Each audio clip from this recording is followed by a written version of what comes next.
Goodbye. Bye, Kelly. I'll miss you.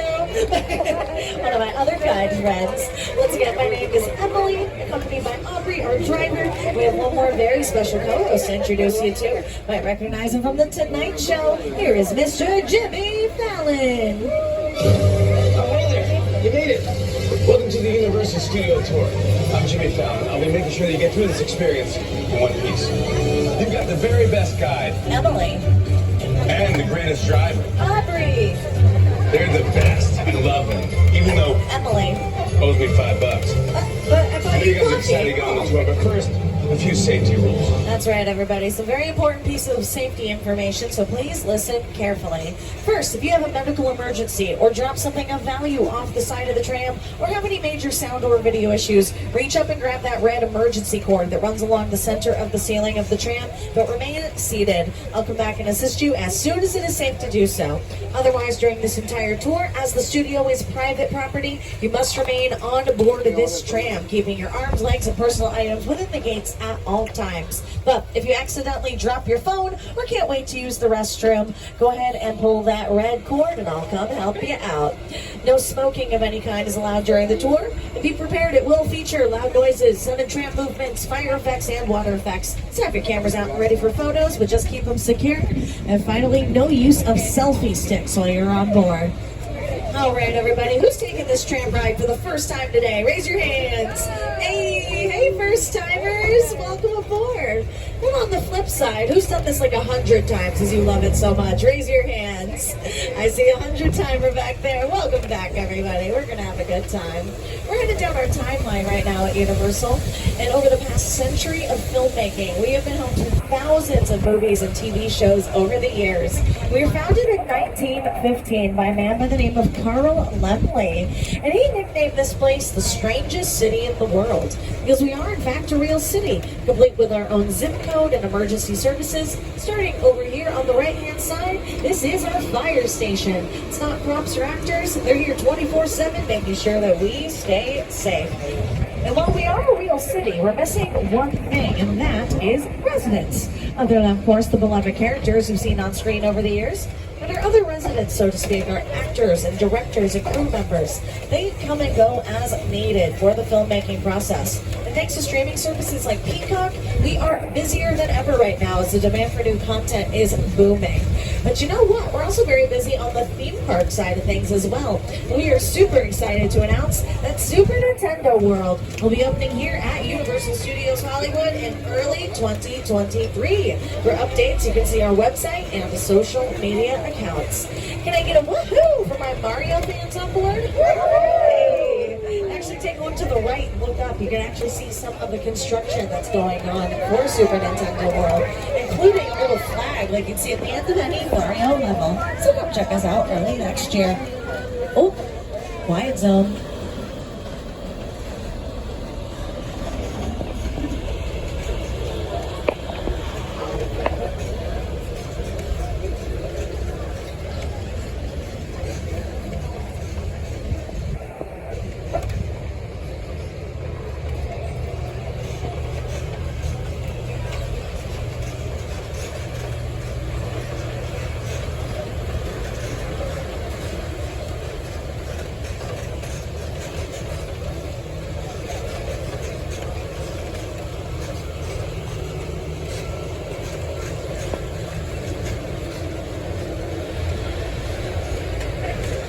Well, what a fun way to start off the tour. We had a question in the front of like, how do I know that there's a quiet zone? There's a little red flashing light on these sound stages that let us know when that is happening. So the first one we saw, stage 11, have a little blinking light. And I believe they're working on the show Grand Crew, which is a TV series. But Bel Air, the Peacock show, also uses those stages. So it's one of those two shows that's going on right now.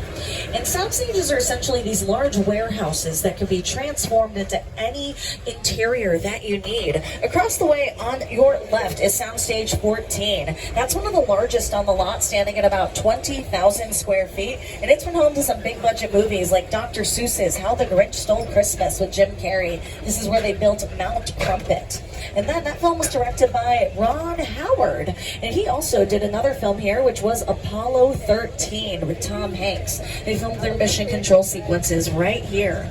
And Howard actually wanted to film at NASA in Houston, but the problem was that they didn't have the space to accommodate the crews and the camera equipment. So instead, they recreated it here down to the last detail on stage 14. And a good showcase of that historic mission. But here at Universal, we have a long history, and our very first television broadcast was for the 1939 New York World's Fair. But since then, we've had quite the legacy of sitcoms and other TV shows, many of which filmed over here on your right-hand side. Shows like Coach, The Jeffersons, The Munsters, Sabrina the Teenage Witch, The Good Place, and also, right now, Never Have I Ever. It's a Mindy Kaling comedy about a young teenage girl named Davy, and that films over here a lot on stage 18. They're working on their newest season, but you can catch the first 2 seasons on Netflix right now, with the third about to drop very soon. The new Quantum Leap has also been filming here. That stars Raymond Lee as the main character of Ben Song. And it is a reboot of the original 90s series. And then we have Ted the Bear over here on the left, who's also getting his own TV show. That's coming to Peacock later. And they're doing some filming for that and some prep work on our Colonial Street right now. Behind Ted are the production bungalows. In the early days of the studio, these were private dressing rooms for what were called contract players. Those were actors and actresses that could only work exclusively with one studio at a time. And the incentive to stay with Universal was that this got to be sort of a home away from home, personalized just for you. Some of those actors include Doris Day, Rock Hudson, and even Harrison Ford for a while. But nowadays it's home to other production companies like Dwayne "The Rock" Johnson's $7. Over here on your left, you can actually see some of the personalized parking spaces for $7. Always recommend looking at the names. You never know who you might recognize. They have some pretty cool neighbors, which is Jordan Peele's Monkey Paw Productions. You might know their films like Us, Get Out, and Nope, which just hit theaters last week. Here is Keke Palmer to introduce the film. I'm Keke Palmer from Jordan Peele's film, Nope. What's a bad miracle? Well, you'll have to see our movie to answer that one. Until then, I hope you enjoy your visit to Jupiter's Clay. Did you see a UFO in that cloud? Yep. No. I ain't never seen Yeah. nothing like this. And if you are scared of horror movies like me, I actually did well in this one. More of a sci-fi thriller than anything else, so definitely check it out. Over on the left are some of our newest offices that were built during the revival seasons of Will and Grace with Deborah Messing and Eric McCormick. But if you watched Bel Air, you might actually recognize these buildings as a sound recording studio that they had on the series. So it has doubled as a set as well. But built in are 2 sound stages, and it really does serve as a one-stop shop for any of the productions working here. And what was cool is they used them for 2016's Hairspray Live with Jennifer Hudson and Kristen Chenoweth. And they started inside and then came out to use our backlot and our Metropolitan sets for their Good Morning Baltimore number, all on live TV.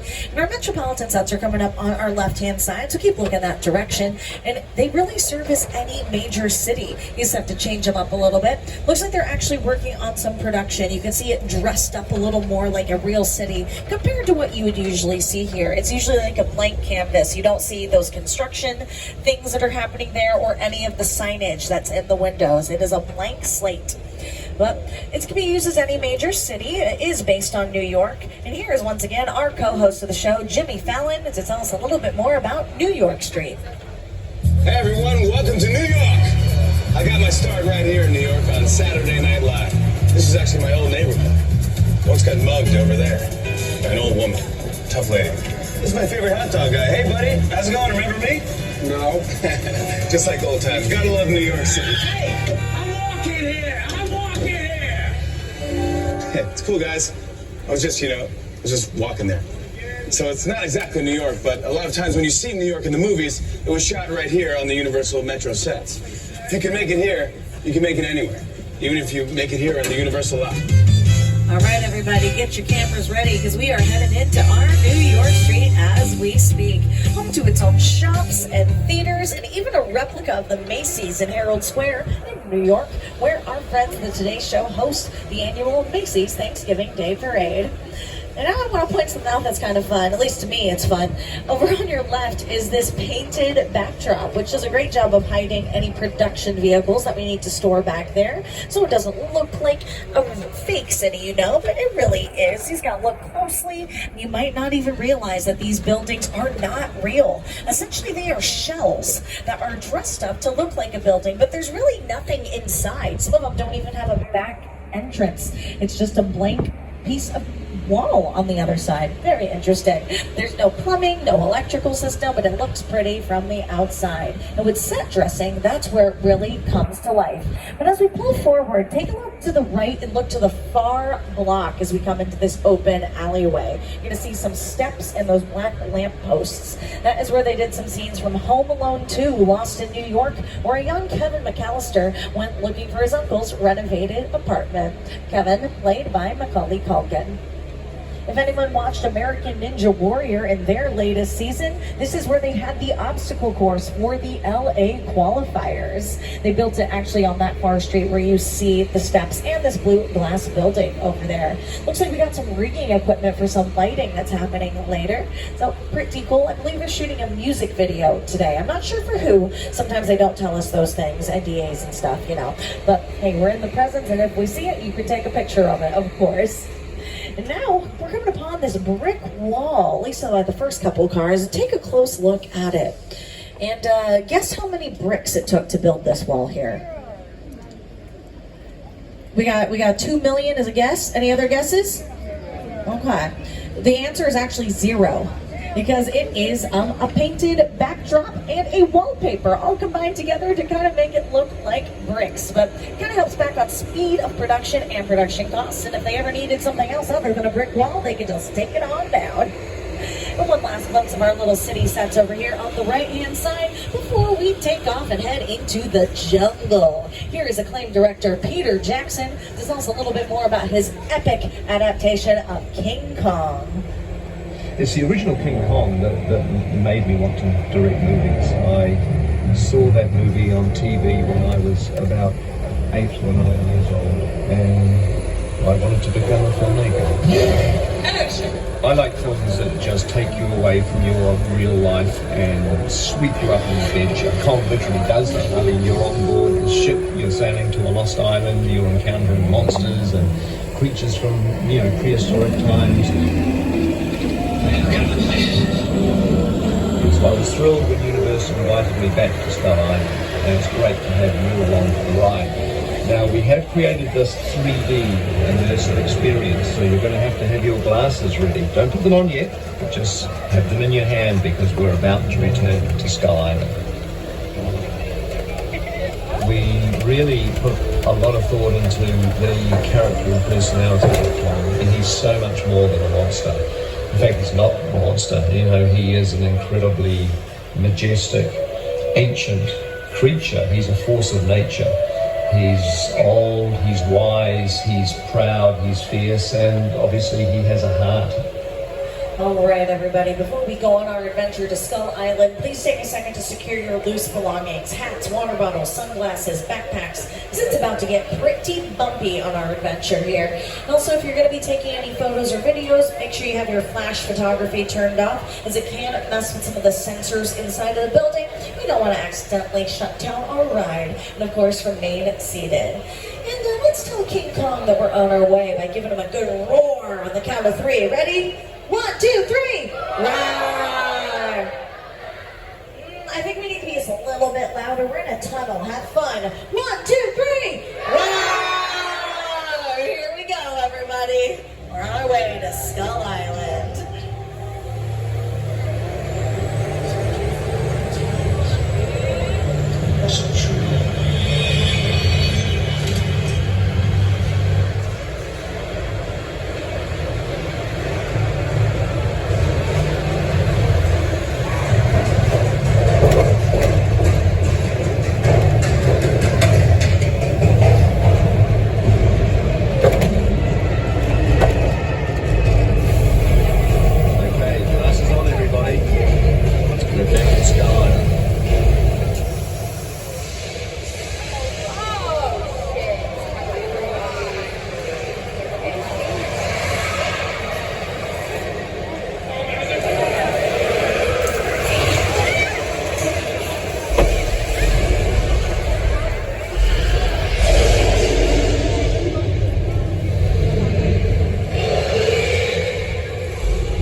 That experience is brought to us by director Peter Jackson and the team at Weta Digital. They're a digital effects company known for their work on many films, including James Cameron's Avatar and the Lord of the Rings trilogy. The screens in there are over 40 feet tall and 180 feet wide, paired with a hydraulic system that locks in underneath our tram, which allows us to move along with the action on screen seamlessly, making this one of the most immersive 3D experiences ever created.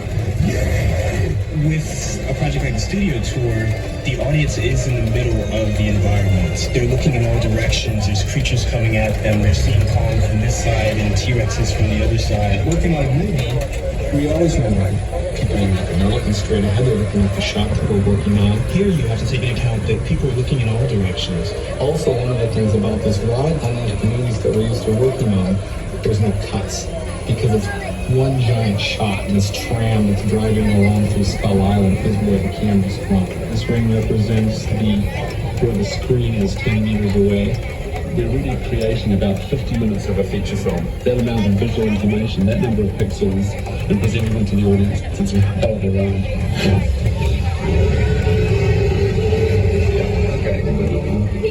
During that experience, you probably noticed how our tram was actually pulled onto the screen and became part of the action, making us what's known in the industry as a picture car. A picture car is any vehicle that you see on screen, whether it be a car, a boat, a plane, a scooter, or obviously in our case a tram.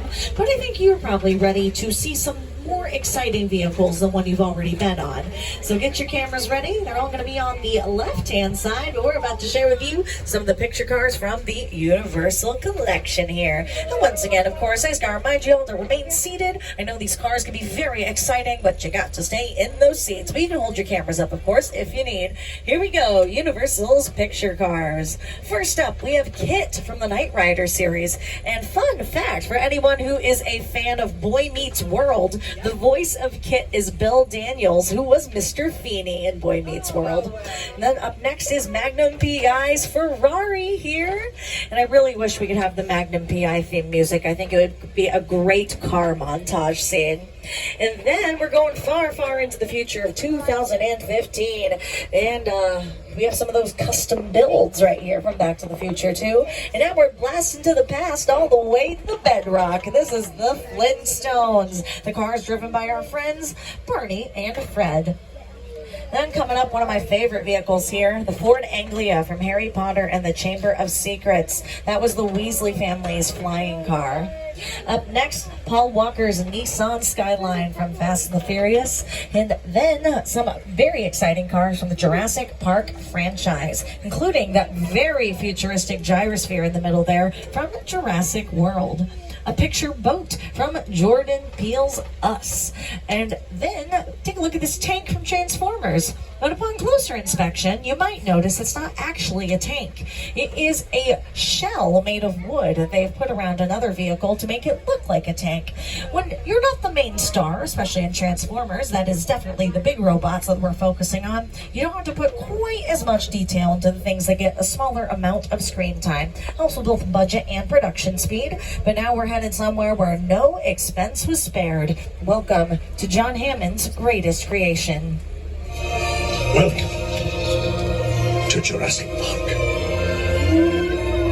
That's right, everybody. We are being transported across the world to Costa Rica and a little island called Isla Nublar, home of Jurassic Park.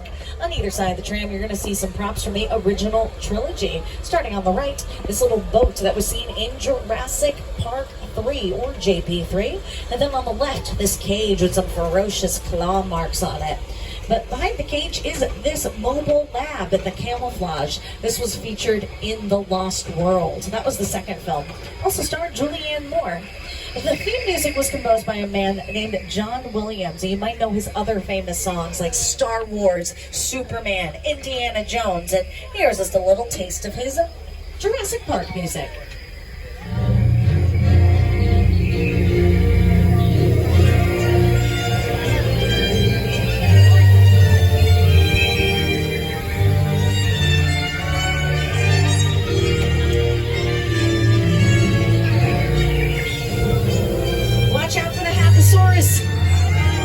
It's just the front half.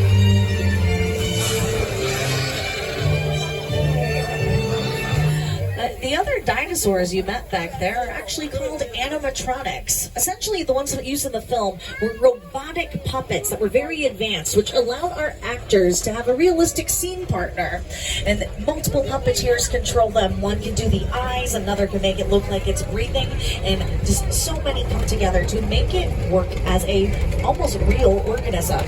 And then they're also paired with the special effects team to really bring a scene to life. Special effects is used to bring us anything that we don't have on hand, including weather. Welcome to Old Mexico, where a storm is headed our way, with courtesy of the special effects team. Got some speakers hidden away in the buildings to represent the thunder, some strobe effects for lightning, and then the best technology in the business to create rain. You want to know what it is? It's a sprinkler.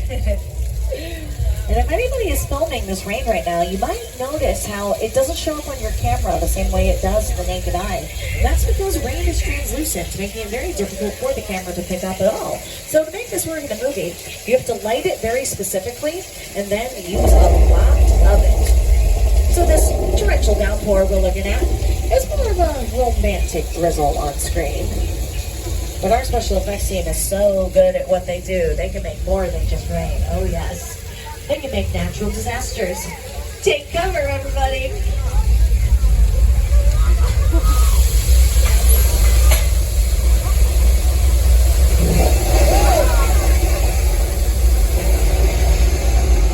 Ooh, good splash there.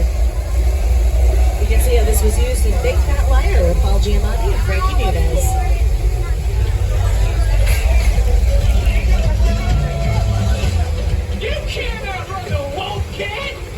You got that.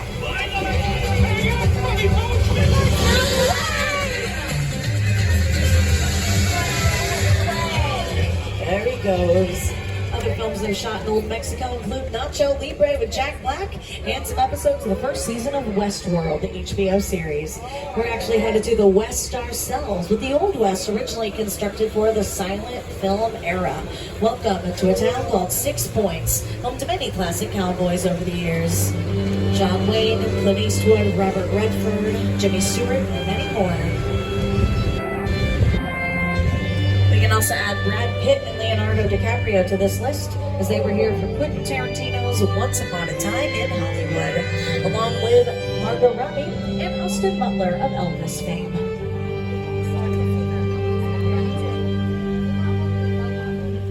All right, my friends, as the sun sets on 6 Points, letting you know we're at about the halfway point of our journey today. So if you need anything, please reach up and grab that red emergency cord. And as we pull out of 6 Points, we're also going back into that quiet zone for just a second. We're shooting a promo for a new NBC Peacock thing. So keep your eyes peeled. I'll try to point it out if I can, but we're going to go dark just for a second.